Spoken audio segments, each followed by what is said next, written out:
Graça e paz da parte do nosso Deus e do Senhor Jesus Cristo seja com todos nesta noite. Irmãos, eu não poderia deixar de falar o que nós aprendemos nesta manhã. Hoje nós aprendemos com Abacuque. Aprendemos que é possível ter alegria em tempos difíceis, irmã Zélia. Porque a época em que o profeta vivia não era uma época diferente da nossa. Quem esteve hoje pela manhã, quem já com certeza visualizou, pôde ver através das redes sociais, né? O que nós aprendemos hoje pela manhã, com certeza os irmãos foram fortalecidos e edificados. Porque, mais uma vez, eu quero ratificar e dizer, irmãos, Erison, que é possível a gente ter alegria, mesmo diante do quadro o qual hoje nós estamos vivenciando. E eu gostaria que você que está, como já diz, do outro lado, que está simplesmente nos vendo, através das telas dos smartphones, teve pessoas que até na televisão, né, nos viram pela televisão. Tenha certeza de uma coisa, que o Deus que nós servimos, Ele vê tudo, nada abala Ele, nada atinge. E com certeza, como já foi dito pelo nosso diácono Manuel Monte, nessa noite, irmãos, o Senhor, no momento que Ele levantar as suas mãos, Ele vai dizer, como aquieta-te, e com certeza nós iremos ter bonança.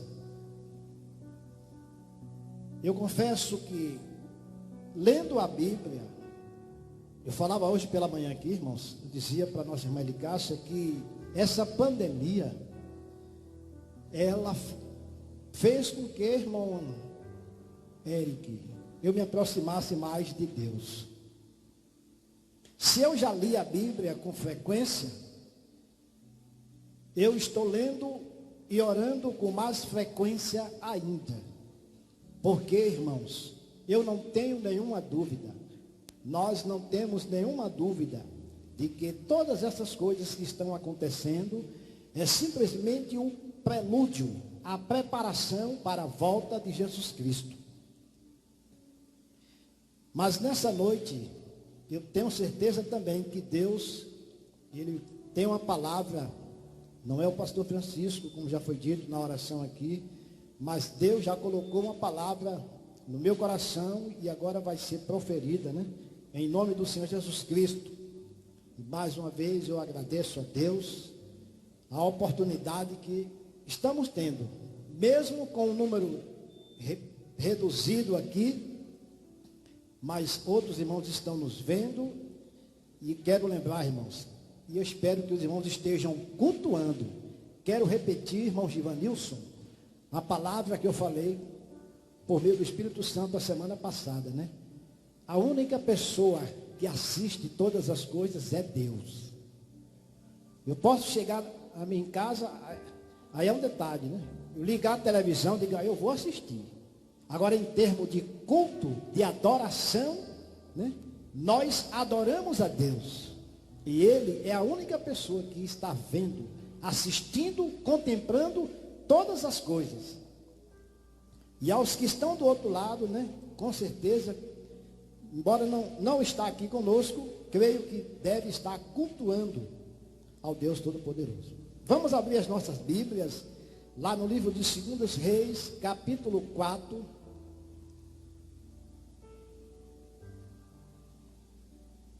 Segundo Reis, capítulo 4, é uma história que eu tenho certeza que muitos irmãos já leram, e acredito que nós vamos mais uma vez sair daqui desta noite fortalecidos e edificados com esta palavra.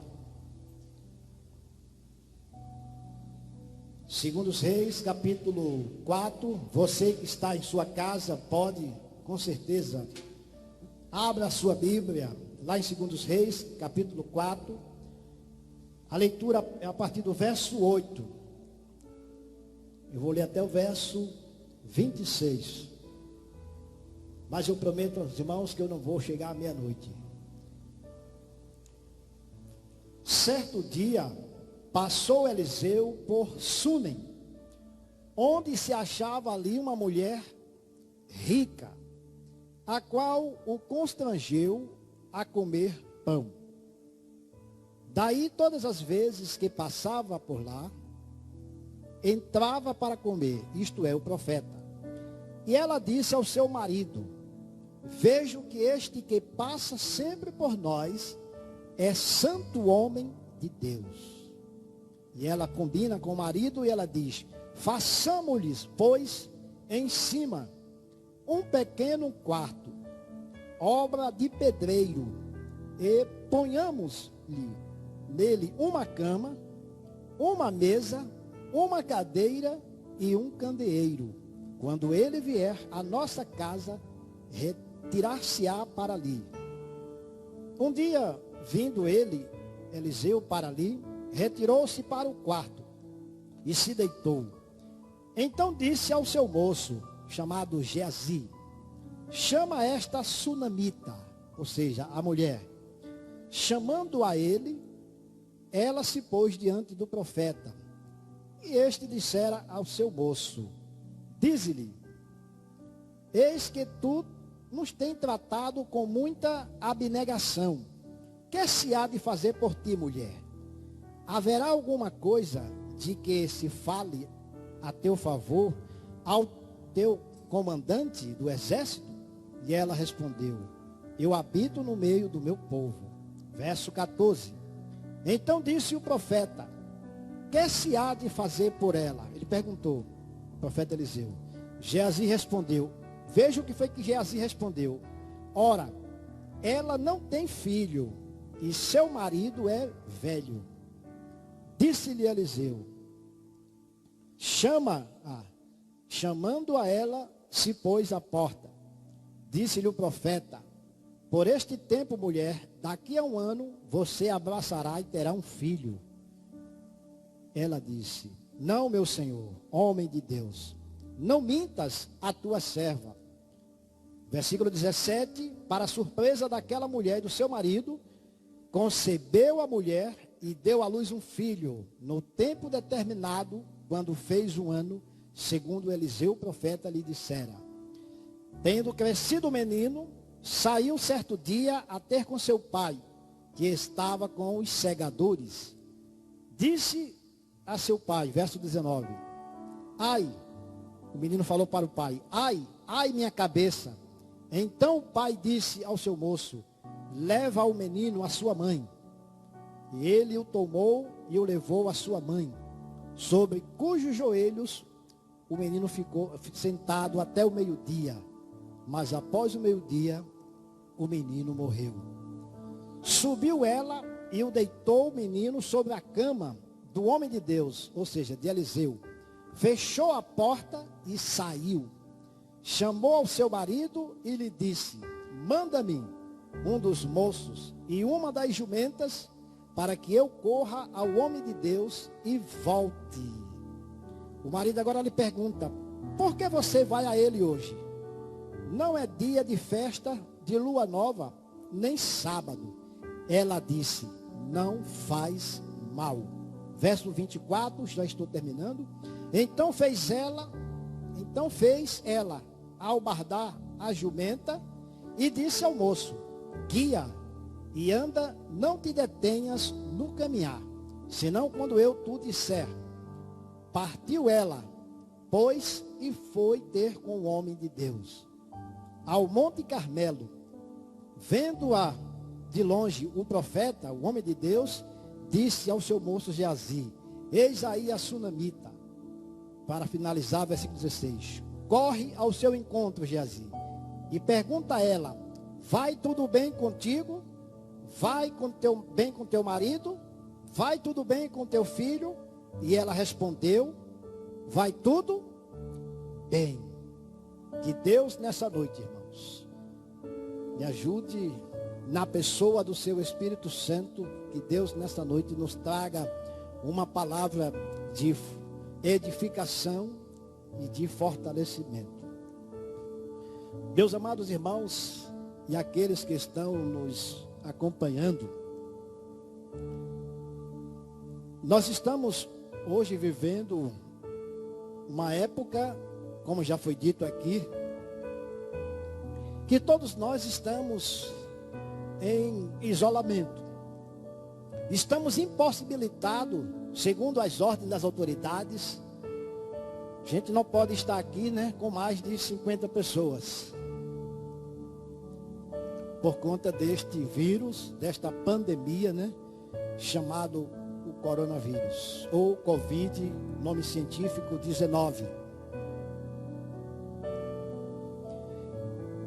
E eu quero retratar a passagem que acabei de ler e trazer, irmãos, para os nossos dias. E dizer para você que está nos vendo e nos ouvindo, dizer que é possível, mesmo diante desta pandemia, diante dessa situação, eu quero declarar em nome de Jesus Cristo e dizer, irmãos, que é possível nós abrirmos os nossos lábios e dizer que tudo vai bem. Tudo vai bem. Vamos analisar o contexto aqui, irmãos, de 2 Reis, capítulo 4. O contexto diz que havia uma mulher junto com seu marido. O texto diz que o homem, irmão Érison, ele era velho. Mas havia também um problema, irmão Gilmar, que a mulher era estéril. Veja, 2 problemas. O primeiro, o marido, ele era de idade avançada. Segundo problema, a mulher, ela era estéril. Mas a mulher, irmãos, ela era rica.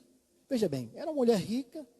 Ela tinha, realmente, não lhe faltava nada, mas ela não tinha um filho. Ela não tinha um filho.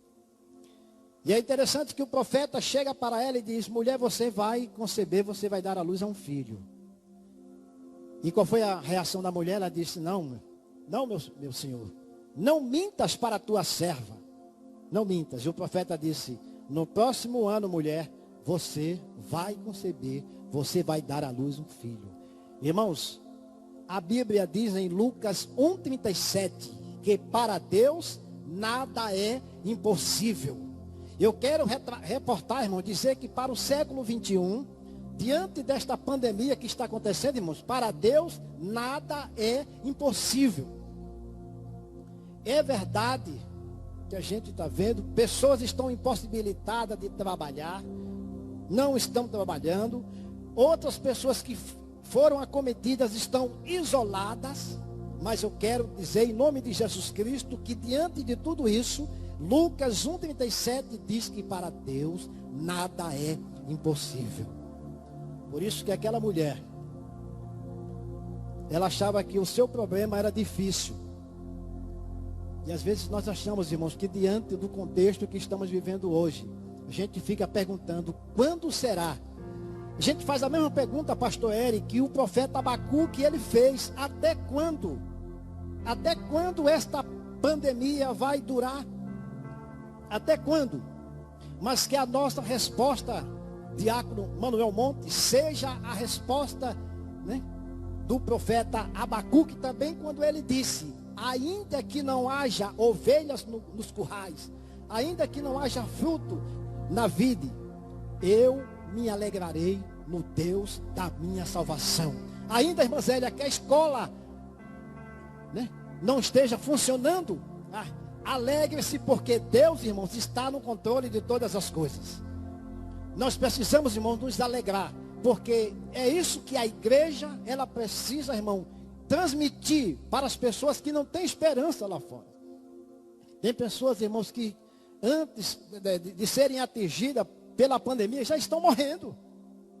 Tem pessoas que estão morrendo antes de serem acometidos, porque não tem esperança.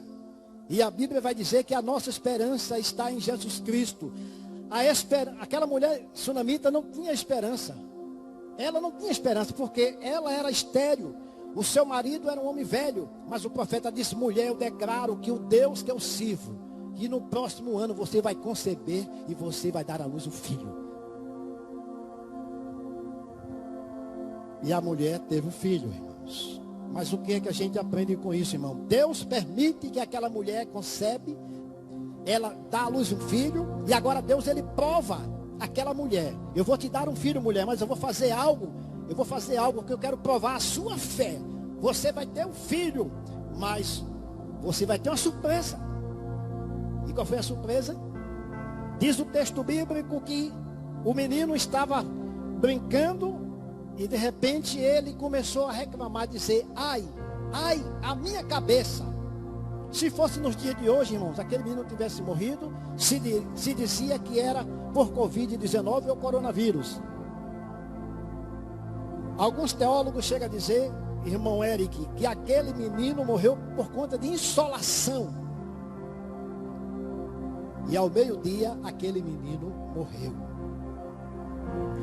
Mas há um detalhe interessante nesse texto de 2 Reis, que às vezes nós lemos uma vez, 2, 3, 4, e às vezes passamos despercebido. Qual é o detalhe, irmãos? O menino morreu. Veja o que a mulher faz, irmãos. Ela pega o menino, coloca lá no quarto, na cama do profeta, e ela não conta ao seu marido. Ela não diz ao seu marido, mas ela faz uma coisa. Ela chama o marido e diz assim: olha, eu preciso ir lá ao encontro do homem de Deus. Mas aí, irmãos, diante de toda a circunstância, irmãos, sempre há uma reação. E o marido pergunta para ela: irmã Maria de Fátima, o que é que você vai fazer lá? Hoje não é dia de lua nova e nem é sábado. Porque, irmãos, nós aprendemos nesse texto e no contexto que aquela mulher só poderia ir se fosse, irmãos, dia de lua nova ou dia de festa. Mas o marido, por isso que o marido indagou, disse: não, hoje não é dia de vocês não. Porque hoje não é dia de lua nova, nem dia de sábado. Pelo contexto da lei judaica, ela, se fosse, ela estava livre. Mas ela disse assim: não faz mal. É a resposta que ela tem na boca dela: não faz mal.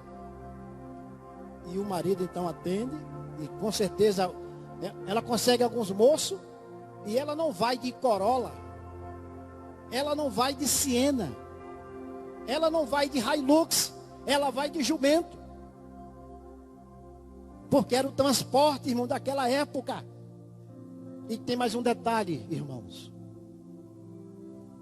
O profeta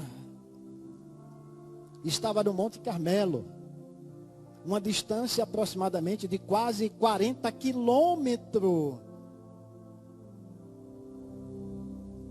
Montada no jumento para poder ir até lá. Eu aprendo com esse texto, irmãos. Eu aprendo com esse texto aquilo que está escrito lá em Hebreus capítulo 11, versículo 1, que diz que a fé é o firme fundamento das coisas que nós não enxergamos, mas é a convicção daquilo que nós acreditamos. Porque a mulher acreditava que mesmo seu filho estando morto, ele poderia reviver. E a fé levou ela a isso. A fé, irmãos, nos leva a acreditar que Deus está no controle de todas as coisas. Mesmo quando as pessoas já não têm mais esperança. Os homens estão fazendo um prognóstico. E fica-se, talvez vá lá para o mês de junho, talvez vá lá para o mês de julho, talvez esse ano não se tenha isso, não se tenha aquilo. Mas, irmãos, quem pode bater o martelo, quem pode dar a última palavra final diante de todas as circunstâncias, irmão, é o Deus Todo-Poderoso. Porque hoje, pela manhã, nós aprendemos também que lá em Abacuque ele disse: cale-se toda a terra diante de Deus. Cale-se. E o texto bíblico diz que quando O profeta Eliseu, de longe, ele vê a mulher, irmão Erison. Ele olha assim, diz, lá vem a sunamita. E ele diz para o seu moço Geazi, olha, lá vem a sunamita. Vai ao encontro dela. E faz 3 perguntas bem simples. A pergunta primeira que ele fez é, vai bem contigo, mulher? Qual foi a resposta dela? Para você que está do outro lado, nos ouvindo e vendo, a resposta daquela mulher, diante daquela situação, ela estava com um filho morto, mas ela disse, vai bem comigo. Segunda pergunta, vai bem com teu marido? Ela disse, vai. Terceira pergunta, vai bem com teu filho? Ela poderia dizer, irmão Gilmar, não vai bem não, porque o meu filho está morto. Não vai bem com meu filho não, porque ele está morto. Ela poderia fazer isso. Agora, vai bem comigo? Vai. Eu estou bem, graças a Deus, estou com saúde, meu marido também, mas o meu filho está mal, está morto. Mas ela, irmão, respondeu de acordo com o que ela, a convicção dela, disse, vai bem comigo, vai bem com meu esposo e principalmente, vai bem com meu filho também. Porque ela acreditava que diante daquela situação, irmãos, Deus iria prover. Diante daquela situação, irmãos, Deus, ele proveu. O que é que o profeta faz? Ele vai lá, irmãos. Ele vai ao encontro. Eu entendo, irmão Erison, que Eliseu está numa tipologia representando Deus ou Jesus Cristo. E ele vai lá. Na lição de Elias, nós aprendemos que Deus foi na caverna. Deus vai ao encontro das pessoas, irmãos. Deus vem aos nossos encontros quando nós achamos que não há saída, que não há solução. Então Deus chega dizendo, eu sou a solução para essa pandemia. E Eliseu, ele vai lá. E quando ele chega lá, o texto diz que ele deita sobre o menino, coloca as suas mãos sobre as mãos do menino, o seu corpo sobre o corpo do menino, a sua boca sobre a boca do menino. E ele faz isso por 7 vezes. E depois do menino, ele dá um espirro. E ele chega para a mulher sunamita e diz assim, mulher, eis aqui o teu filho vive. Teu filho vive. Eu quero dizer para vocês, meus irmãos, que estão nos ouvindo, para nós que estamos aqui, né, dentro dessas 4 paredes, a gente pode dizer que vai tudo bem. Mas como, pastor Francisco, como vai tudo bem se pessoas estão morrendo? Mas você está vivo ainda, irmãos. Muitas pessoas morreram, mas nós estamos vivos. Nós estamos vivos, irmãos, não porque nós somos melhores. Não estamos vivos porque nós somos bons. Não, nós estamos vivos porque Deus, ele é misericordioso. Porque a graça de Deus, a misericórdia de Deus está sobre nós. Antes da irmã Zélia vir louvar, eu disse no meu pensamento, a irmã vai louvar o hino de Jó. Eu não perguntei à irmã Zélia, irmã, você vai louvar aquele hino de Jó? Mas eu disse no meu pensamento, depois da palavra que o irmão falou aqui de Jó, eu disse, ela vai louvar Jó. E ela louvou Jó. Porque aqui, irmãos, a minha casa está de pé, a sua casa está de pé, seu filho está de pé, nós estamos com saúde. Mas Jó, irmãos, perdeu 10 filhos de uma, como diz uma expressão, de uma tacada só, como se fosse no jogo de sinuca, de uma tacada só, ele perdeu os 10 filhos. Ele perdeu os 10 filhos. Jó perdeu, irmãos, tudo que ele tinha. Os animais, ovelhas, camelos, ele perdeu. O texto vai dizer que era o homem mais rico do Oriente. Veja que situação, o homem mais rico do Oriente. Ele perdeu todas essas coisas. Mas ele não perdeu uma coisa, irmão Givanilson. Ele perdeu os 10 filhos. Os amigos, entre aspas, que se diziam amigos, desapareceram. A sua mulher, que deveria estar ao lado dele, e dizer assim, não meu filho, não meu marido, não meu esposo, levante a cabeça que nós vamos sair dessa situação. mulher ainda chegou e ainda disse assim: tu ainda retens a tua integridade? Rapaz, não vale a pena não. Não vale a pena nós retermos a nossa integridade diante de uma situação dessa. Que Deus é esse que permite isso? E Jó, irmãos, ele não falou, ele nem sequer acusou a mulher dele. Ele apenas simplesmente disse: assim como fala. Ele não disse que ela era uma louca. Ele disse: assim como fala uma louca, assim fala tu, mulher. Não receberemos de Deus tanto o bem como o mal? Aí eu pergunto, irmãos, nós não fomos atingidos pelo coronavírus, mas estamos isolados. Estamos ou não estamos? Estamos impossibilitados de estar aqui com um número maior, porque caso contrário, irmão, se tiver um número maior, pode acontecer, caso começar dos pastores serem presos.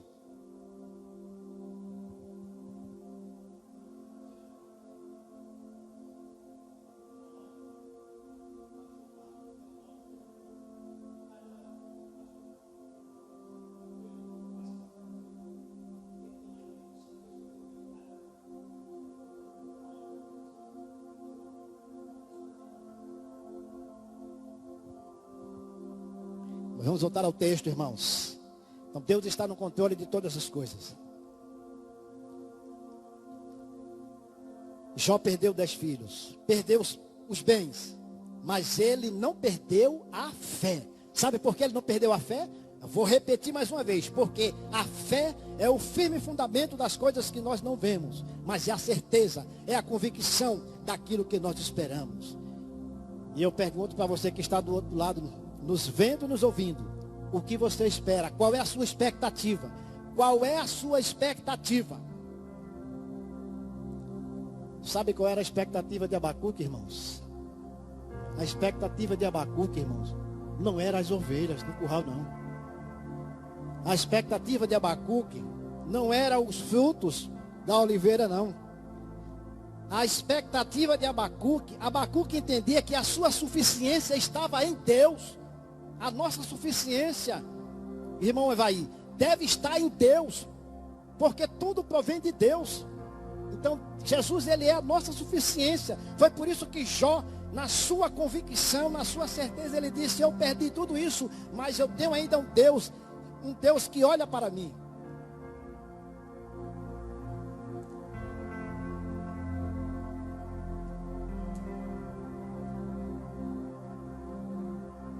Tem muitos cristãos, eu sei que vai, o que eu vou falar aqui, né, vai estar, os irmãos vão estar ouvindo do outro lado. Inclusive hoje, o pastor Valdeci, né, até a gente estava falando do conformismo e o inconformismo. 1 Romanos 12:1 diz que não vos conformeis com este mundo, mas devemos nos transformar pela renovação do nosso entendimento. E o pastor Valdeci, eu sei que ele está me ouvindo e vai me ver. E ele está inconformado, irmãos, porque não pode estar aqui. Ele não é inaceitável. As portas, gente está aqui com um número reduzido, as portas fechadas. É um inconformismo. É um quadro totalmente diferente de gente poder estar aqui em todos os bancos lotados. E a gente hoje está aqui, nesse momento, simplesmente com 13 irmãos aqui.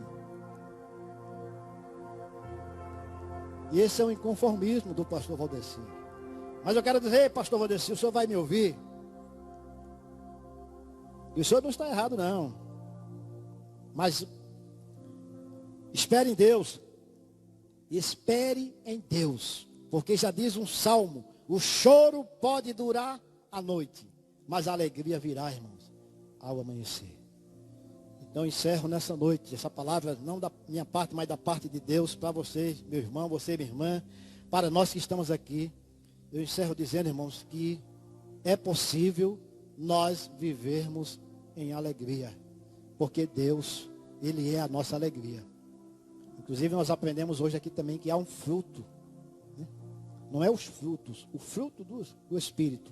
O fruto é um, ele produz vários, chamado alegria, o gozo. É possível termos alegria diante da situação que estamos passando, desta pandemia.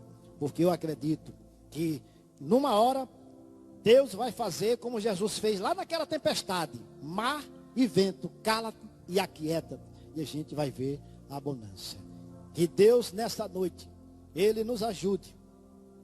Que você possa realmente, não perca a esperança. Busque mais ao Senhor. Leia mais a palavra. E ore. E espere, como diz o salmista no Salmo 40, irmão Erison.